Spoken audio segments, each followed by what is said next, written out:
Hey everybody, welcome to another Dunbar Academy mailbag. Before we get started, we just want to remind you to subscribe so you don't miss any of our new videos, and if you want to learn more about dog behavior and training, make sure to check out our dunbaracademy.com link in the description below.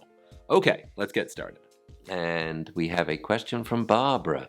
My 15-month-old lab mix has recently begun growling and baring her teeth when she is lying on a bed in the morning and at other times during the day. If we attempt to let her, she has never bitten and is friendly with people. That's good, dogs and cats.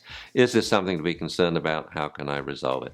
Yeah, whenever there's a specter of aggression rears its ugly head, first you got to triage, you got to check, is this dangerous, yes or no? And it sounds like it's not dangerous if we love people and we're friendly with them, and she's never bitten, but she's growling, and that's just downright unacceptable, and so you've got to stop it. I mean, if you've got a lab mix, say you had a pit bull, the whole world's going to come down on your head if that just had a growlette, let alone growling at people. That some breeds get away with murder, like Goldens and Labs and toy dogs, and other dogs not. So treat it seriously. We want to teach the dog, shush. Now, with dogs like this, I would actually use the situation she's lying on her bed to teach the dog to growl and shush at the same time. So when she's coming up, I would say, oh, growl, whoa, growl, whoa, big bad dog, growl, whoa. And then I nearly choked then, growling. And then I would say, Rover, shush, come here. And I would back up quickly, and if she doesn't come, I'd run out the door into the garden. Come on, pop, pop, pop, pop, pop, pop, pop, pop. And when she comes, and sit, good dog.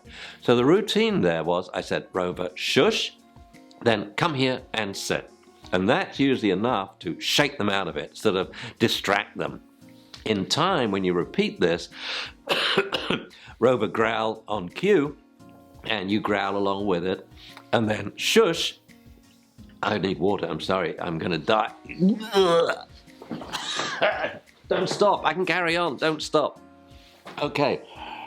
Oh, that's better, I'm sorry, so sorry everybody, that was the growling. Never growl if you're a human. So we're going to alternate growl on cue and shush on cue. And eventually the shush, and then you run away and say, come here and sit, changes into shush. The dog stops growling because they think, oh, where are they going to go this time? Or in the living room, you can run and hide behind an armchair. But you get the dog to come and sit. Why? That's really important. Whenever you're worried, is this growl for real or not? You want to check. And you check the same way you would with an Akita, because with an Akita, you don't know. I mean, they just look at you like this. Well, that's a friendly Akita. What does an unfriendly one look like? Like this. So you have to ask them, and how are you feeling today, Mr. Akita? You've got to get them to move towards you. So you back away, say, Akita, come here and sit.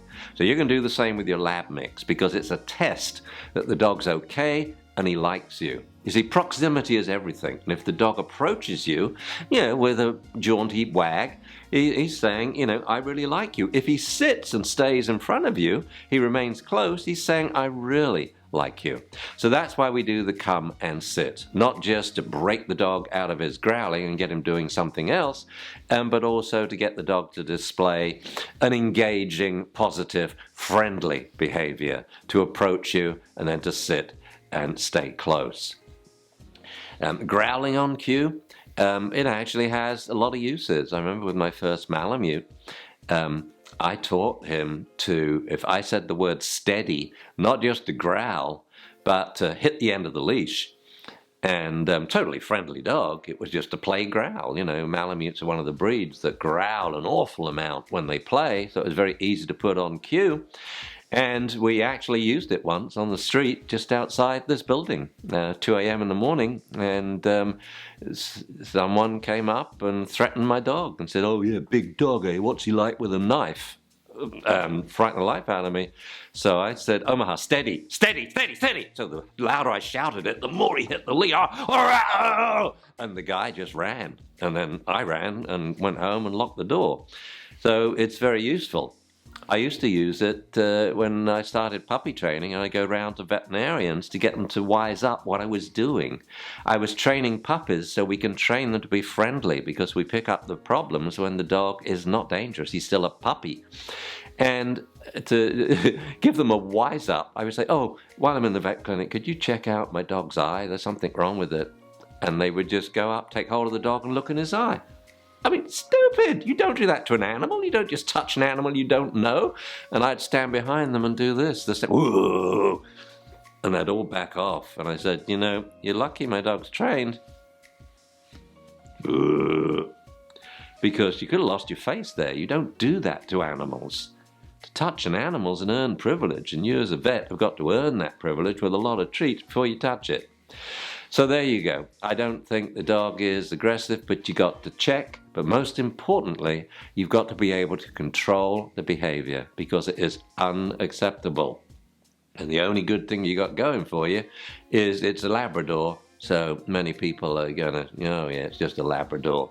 But no, it's important that you get this behavior under control. And once you have done, you can have a lot of fun with it. Remember with Omaha, I used to take him to radio shows. He had a beautiful growl. It was really sort of modulated and analog. And it was so funny taking him to a radio interview, because, you know, you go on the telly, they all want you to bring a dog, but no one expects you to bring a dog into a radio studio, because I used to ask him questions. And they say, oh, you brought your dog? I said, yeah. I say hello, Omaha. Give him the signal, of course, which no one could see because it was radio. And he'd go, whoa, whoa, whoa. And then the person interviewer would laugh and say, was the answer any other question? I said, any question you ask him. So I remember in the city, the interviewer says, so Omaha, what do you think about the present political situation? Whoa, whoa, whoa, whoa, whoa, whoa, whoa, whoa, whoa, like this. Anyway, very funny. So teach the dog to shush on cue. Thank you, Barbara. That was a good question. I'm sorry I was late in answering it. And thank you, everybody else, for listening. Thanks for watching this video. If you'd like to learn more about dog training and behavior, make sure you visit dunbaracademy.com to check out our selection of courses, many of which are completely free. If you would rather watch more of our videos here on YouTube, just click the links to the right. And if you want to follow us on social media, everything you need is directly below. As always, please make sure to like, comment, subscribe, and don't forget to click the bell for notifications.